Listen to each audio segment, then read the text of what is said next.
आज की इस वीडियो में मैं तुमसे एक सिंपल सा सवाल पूछता हूँ। तुम अपना फोन उठाओ और देखो कि पिछले 6 महीने में तुमने कितने रील लाइक किए हैं। तुम्हारे लाइक सेक्शन में जितने भी रील पड़े हैं उसको देखो। तुम्हें वहाँ पर बहुत सारा मोटिवेशनल रील मिल जाएगा। Don't waste your time, focus on your goal. पर सच क्या है, तुम उनमें से कुछ भी चीज फॉलो कर पाए? क्योंकि प्रॉब्लम ये नहीं है कि हमें क्या करना है पता नहीं है, प्रॉब्लम तो ये है कि हम ये सब चीज कर ही नहीं पाते हैं। और इसके पीछे बस एक ही वजह है कि हम इस उम्र को समझ ही नहीं पाते हैं। आज का यह वीडियो एक ज्ञान नहीं, एक मैप है जो तुम्हारे आने वाले 5 साल को कम्प्लीटली चेंज कर सकता है। बस एक ही कंडीशन है, तुम इस वीडियो के 5 पॉइंट को ध्यान से सुनो, वरना यह जो वीडियो है तुम्हारे लिए कोई भी फायदा नहीं करेगा। सबसे पहला पॉइंट है फॉलो वन पाथ, मतलब एक ही चीज को लेके चलो। अभी के टाइम में सबसे बड़ा कंफ्यूजन क्या है पता है? कि मैं क्या करूं, ये क्वेश्चन मार्क है कि मैं क्या करूं। पर सच तो ये है कि तुम कुछ भी कर लो, जब तक एक काम को 6 महीने तक तुम कंसिस्टेंसी नहीं कर लेते तब तक तुम्हें उस चीज पर कोई भी रिजल्ट देखने को नहीं मिलता है। चलिए इसको एक एग्जाम्पल सही समझते हैं। तुम आज एक कॉपी और पेन उठाओ और उसमें कुछ भी लिखना चालू करो। हर एक दिन 1 से 2 घंटा पिछले अगले 6 महीने तक तुम कुछ भी लिखना उस पर चालू करो और तुम पाओगे कि पहले महीने के राइटिंग से जो 6वां महीना का राइटिंग है वो 100 गुना ज्यादा इम्प्रूव हो चुका होगा। एक बार मैंने एक बंदे को देखा, वो क्या कर रहा था पता है? वो 1 महीना पहले वो क्या सीखा, एडिटिंग सीखा। फिर उसके बाद वो जिम जाने लगा। फिर उसके बाद वो ट्रेडिंग सीखने लगा। फिर वो कुछ दिन ब्लॉगिंग करने लगा। फिर वो 4 साल बाद जब देखा तो उसको कोई भी रिजल्ट नहीं मिला। क्योंकि सब चीज थोड़ा थोड़ा करने से कॉन्फिडेंस नहीं बनता, न कंसिस्टेंसी, न कोई भी स्किल डीप हो पाती है। क्योंकि जिंदगी में एक वक्त में केवल एक ही चीज चलती है।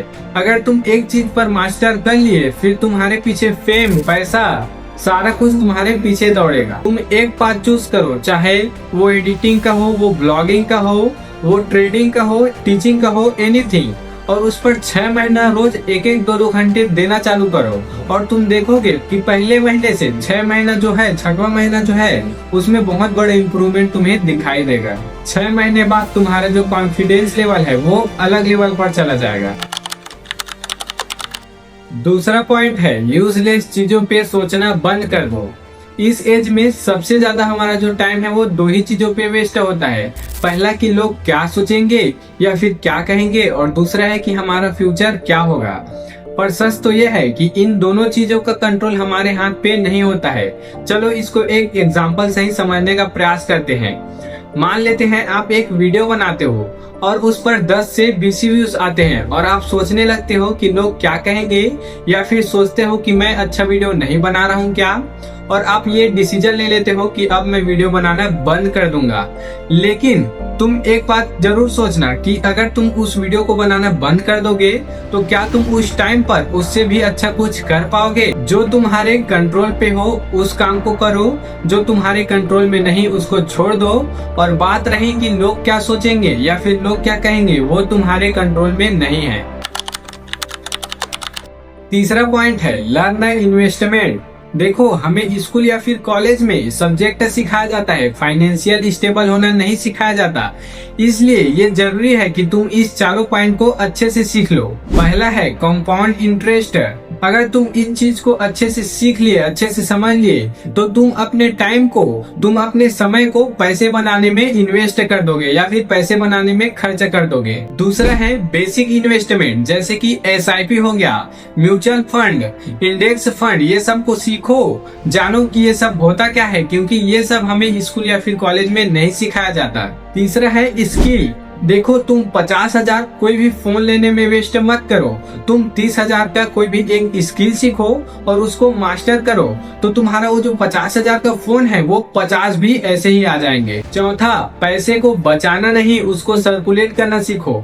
देखो, जो रिच लोग होते हैं वो पैसे को सर्कुलेट करते हैं, और जो मिडिल क्लास लोग होते हैं वो पैसे को बचा के रखते हैं, उसको स्टोर करके रखते हैं, और जो गरीब लोग होते हैं, पुअर लोग होते हैं, वो पैसों को खर्च कर देते हैं। अगर इस एज में तुम मनी के कंसेप्ट को समझ लिए, इस 4 पॉइंट को अच्छे से क्लियर कर लिए, तो तुम आने वाले 5 साल में फाइनेंशियली स्टेबल हो जाओगे।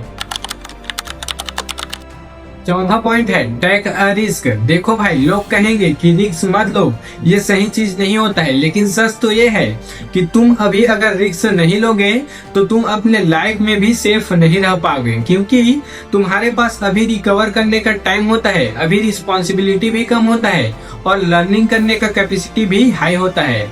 इसलिए भाई, अगर तुम्हें कोई भी जॉब पसंद नहीं है तो उसको स्विच कर दो, छोड़ दो, मत रहो उन सब के पीछे। अगर तुम्हें कोई बिजनेस करना है तो बिजनेस ट्राई करो, कोई भी स्किल सीखना है स्किल सीखो, अगर कोई नया सिटी मूव करना है नया सिटी चले जाओ, वहाँ घूमो फिरो, देखो क्या होता है।